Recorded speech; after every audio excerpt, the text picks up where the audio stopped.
Vamos lá, pessoal, vamos fazer a nossa primeira aula aqui gravada para vocês, com a matéria que a gente vai disponibilizar para vocês. Esse material que nós vamos utilizar já está lá na área de vocês.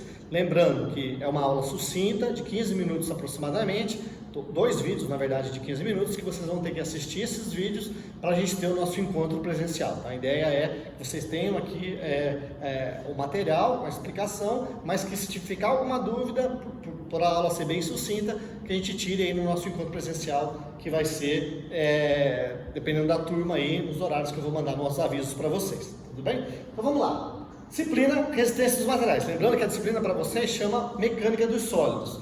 Então, como eu falei já na primeira aula de apresentação, por que resistência dos materiais? Por que o nome do livro Resistência dos Materiais?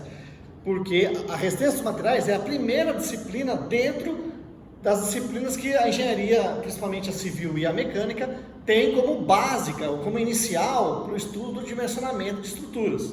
Tá? Então, essa disciplina para vocês, que são alunos de engenharia, de outras engenharias, é uma disciplina que chama Mecânica dos Sólidos, porque ela acomoda tanto a parte introdutória de resistência dos materiais, como também a parte de materiais em si, que é o que vocês precisam ter de conhecimento. É óbvio que não necessariamente vocês vão trabalhar com isso, mas se algum de vocês quiserem trabalhar com isso, essa é a primeira disciplina que vocês têm que ter para aprofundar no estudo. Então, é importante que vocês tenham noção disso, né? A disciplina é uma disciplina interessante e que vai compor aí o conhecimento de vocês. Então, vamos lá. Esse material que eu estou utilizando é um material que está disponível na internet, não fui eu que produzi esse material, e é um material que a gente vai utilizar, por quê? Porque ele é baseado no livro do Hibbeler, a 7ª edição, que a gente está utilizando, né, para seguir esse livro. Então, vou fazer os agradecimentos ao professor que disponibilizou isso na internet, vai estar lá no vídeo que vocês vão assistir. Então, a gente vai estar acompanhando e seguindo esse material aqui.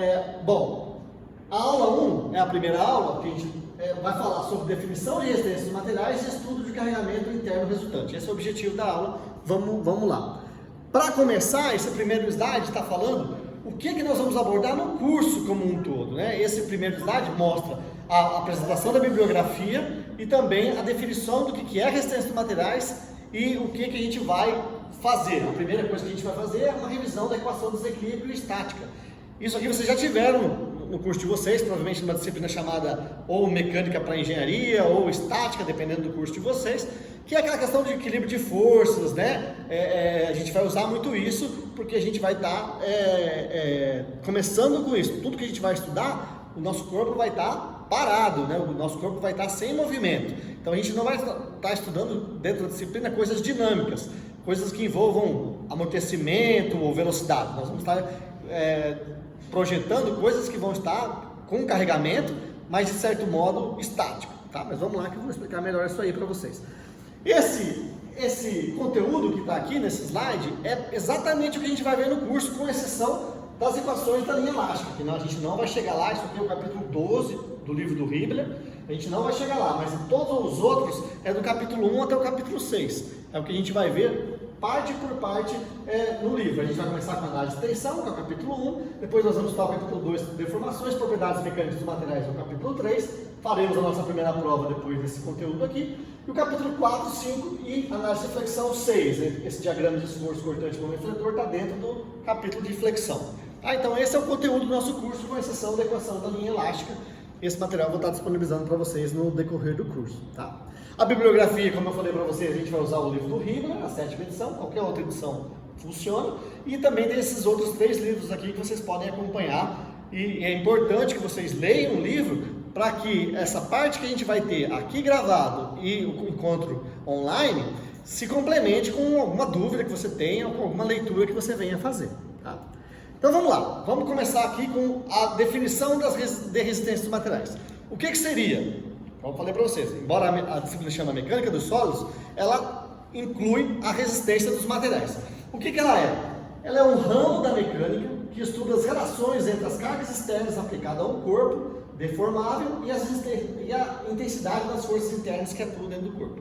O que esse slide está querendo dizer? Está querendo dizer aqui o seguinte: nós vamos estudar O dimensionamento do corpo, como que esse corpo ele tem que ser, qual forma que ele tem que ter, qual material que ele tem que ser usado para ele aguentar as cargas externas que vão ser aplicadas a ele. Essa é a intenção da disciplina, dar uma introdução ao dimensionamento para vocês.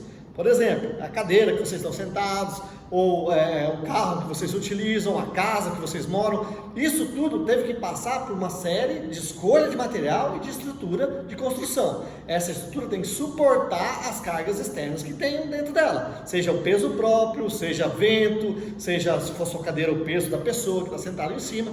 Tudo isso é feito uma análise. A caneta que você escreve, por que ela não se deforma? Por que ela não estraga? Por que ela não quebra? Porque ela é feita para aguentar uma certa força. Né? O lápis de grafite que vocês usam. Por que quando você está escrevendo, às vezes você quebra o grafite? Você usou uma força excessiva e aí o grafite não suportou aquela tensão e acabou quebrando. Isso nós vamos ver dentro da disciplina. Isso é só uma chamativa para vocês. Tá? Bom, vamos começar aqui com o que a gente vai usar na disciplina, né? E lembrem, isso é o que o engenheiro utiliza para fazer os dimensionamentos, tá? O engenheiro utiliza esse tipo de situação, de simplificações para resolver problemas reais, tá? Vamos lá. Vocês sabem que a gente vai estar trabalhando com estática, né? Não está falando nesse primeiro slide, vai falar já nos próximos, mas o que seria a estática, né? Estática é um corpo sem movimento, tá? Não tem aceleração e não tem velocidade, né? Um corpo estático, um corpo parado. E a velocidade pode até existir desde que a aceleração seja nula, né? Se você é um corpo que está em movimento retilíneo uniforme, como vocês já viram lá na física de vocês, ele pode ser considerado as equações da estática nele, porque não tem nenhuma força que altere a situação dele. Então ele pode estar em movimento retilíneo uniforme e sem nenhum tipo de aceleração, né, ou aceleração constante. Mas vamos lá, para nós aqui vai interessar a estática das situações. Que vamos pensar aqui uma coisa, vamos pensar um corpo, tá? Um corpo aqui, onde eu tenho uma força submetida a ele, essa força é F aqui. Tá? Um corpo aqui, 3 dimensões, né? A gente teria a dimensão Y, a dimensão X e a dimensão Z, por exemplo, tá? Do corpo. Então, se esse corpo está parado, essa força está ocasionando algum tipo de tensão interna dentro desse corpo. É isso que nós vamos fazer aqui dentro da disciplina. Vocês já sabem fazer o equilíbrio, né? Caso esse corpo esteja em equilíbrio, essa força aqui vai ter que ter uma outra força aqui que equilibra ela e que as somatórias das resultantes sejam nulas. Somatória das forças em X tem que ser 0, somatória das forças em Y tem que ser 0, somatória das forças em Z tem que ser 0. Por quê? Porque o corpo está parado. Se o corpo estiver parado, essas aqui são as equações da estática. Tudo bem? Então nós vamos chegar lá. Equilíbrio de um corpo deformado. Agora, aqui na disciplina, nós vamos tratar de corpos, e esses corpos vão se deformar. É o que a gente aplica. Se você aplica uma tensão sobre um corpo, você pegar uma borracha aí, um elástico, você pegar e aplicar uma tensão, uma força, você está ocasionando um deslocamento, uma deformação nesse corpo, né? Essa deformação vai ser considerada, porque é óbvio, todos os corpos se deformam. E ele vai se deformar, a gente vai considerar esses 4 tipos aqui que tem de forças na disciplina, tá? Fazendo as simplificações necessárias, a gente já vai entender. Pensa que um corpo qualquer, esse corpo aqui, ele está desenhado aí de forma de um corpo qualquer, e vocês podem ver que eles têm 1, 2, 3, 4 tipos de forças envolvidas aí nesse problema. Vamos lá começar pela primeira força. Perceba que a palavra ali, ó, idealização de força concentrada. Por que idealização de força concentrada? Uma força concentrada seria uma força aplicada sobre esse ponto aqui. Por que a palavra idealização está ali? Porque não existe uma força concentrada num ponto. Por quê? Não tem ponto. Você vai ter uma área, esse corpo vai ter que ter uma área. Mas a gente vai ser possível a idealização se essa área for muito pequena, tá? Do jeito que está ali o desenho, em relação ao meu corpo todo. Então eu vou poder idealizar uma força concentrada. É isso que nós vamos fazer aqui na disciplina. Nós vamos idealizar. A mesma coisa com essa força aqui, ó. Uma força, uma carga linear distribuída. Então, se eu tiver uma carga sobre o meu corpo aqui distribuído numa linha, isso também vai poder ser considerado na nossa disciplina. E ela também é uma idealização. Vou dar um exemplo para vocês. Vocês têm uma sala onde tem uma parede, a área dessa sala é bem maior que a área da parede. Então, eu posso considerar que essa parede faz uma força sobre uma linha em relação a essa sala. Então, essa é uma idealização de uma força distribuída linear sobre uma linha. Também, a palavra idealização também existe. A força de superfície, perceba que não tem a palavra idealização. Por quê? Porque a força de superfície, se ela for bem descrita, ela é real, ela é tridimensional. Então, se eu tivesse uma superfície aqui, eu também teria força sobre ela, em que eu não precisaria da palavra idealização, desde que eu conheça todas as forças que estão sobre essa superfície. Isso não precisa ser idealizado, isso é real. Dois carros, quando se chocam num acidente, você tem uma força de superfície de cada um feita sobre ele, né? Então, perceba que a palavra idealização não aparece. Então, essas são as forças que são as forças que a gente chama de superfície, tá? Essas forças são forças de superfície.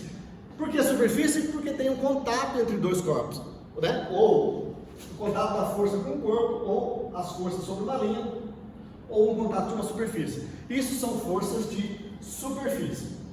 A força de corpo, que também nós vamos considerar na disciplina, é a chamada força peso, tá? Essa força peso, ela também vai muitas vezes aparecer para nós, porque ela é muito importante. Às vezes, numa construção de uma casa, a principal carga que tem sobre as estruturas das paredes é o próprio peso do telhado, é o próprio peso da estrutura. Então aí nós vamos ter que considerar uma força de corpo.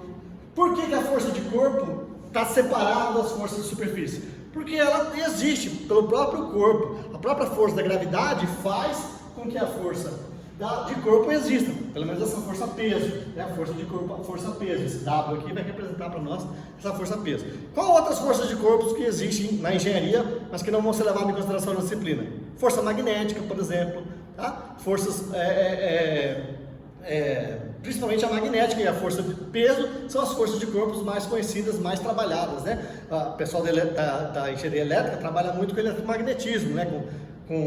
E isso é uma força de corpo também. Então, são esses tipos de forças que nós vamos encarar na disciplina, tá? Vamos lá. E o equilíbrio aqui está falando de um corpo deformado, porque a gente vai considerar deformações sobre esse corpo, tá? Vamos para mais um slide só, e a gente acaba esse primeiro vídeo que já deve estar dando os 15 minutos. Bom, o que é reações de apoio? Reações de apoio é importante para nós porque todo o corpo que nós vamos estudar aqui na disciplina, ele vai estar apoiado em algum lugar, né? Óbvio. Um carro que está sobre uma superfície, uma cadeira que está sobre os seus pés da cadeira, a mesa. Então todos esses corpos vão ter que estar em contato com a terra, né? Com o plano. Isso a gente vai chamar de força de apoio. Então vamos lá. As forças de superfície que se desenvolvem nos apoios ou pontos de contato são chamados de reações. Por que esse slide é importante? Porque a primeira coisa dos nossos problemas que nós vamos resolver são os cálculos das reações. Só depois de calculadas as reações é que você vai poder fazer o cálculo do que acontece internamente dentro do seu corpo. Então, por exemplo, se eu tenho aqui uma cadeira e ela está, esses 4 pés aqui colocados sobre o chão, eu vou precisar, se eu colocar um peso sobre essa cadeira, eu vou precisar primeiramente calcular as reações desses 4 pés, né? Isso aqui seriam as reações, para depois dizer se a cadeira vai quebrar ou não, quanto que ela vai suportar ou não. Então essa é a ideia das forças de reação. Então as forças de reação são calculadas a partir das equações de equilíbrio da estática, tá? Quais são as equações de equilíbrio da estática? Aqui, ó. São essas aqui, somatório de força em x igual a 0, somatório de força em y igual a 0, somatório de força de z igual a 0. Já deu 14 minutos? Não. Então vamos continuar mais um pouquinho. Então, é óbvio que além das forças, eu vou ter uma outra equação que a gente vai ver aqui no próximo slide, que é... Não, antes, vou passar aqui, depois eu volto nessa aqui. São essas equações de equilíbrio, ó. As equações tanto do equilíbrio quanto do momento. Vocês devem lembrar o que é momento, né? O que é momento? Momento é força vezes uma distância, né? Quando eu aplico uma força sobre uma estrutura e você tem um braço de alavanca, você causa um momento, tá? Então essa é a definição de momento. Então o momento para nós também vai ser igual a 0. Por quê? Dentro do nosso corpo? Porque o nosso corpo está parado, ele não vai estar girando, ele não vai estar rodando. Todo o dimensionamento que a gente vai fazer vai ser em corpos estáticos, parados. Então essas são as equações de equilíbrio que nós vamos usar. Percebam que, para terminar, nós vamos usar as estruturas do plano, tá? Mas isso eu falo no próximo slide. Você pode terminar esse primeiro slide. Até mais.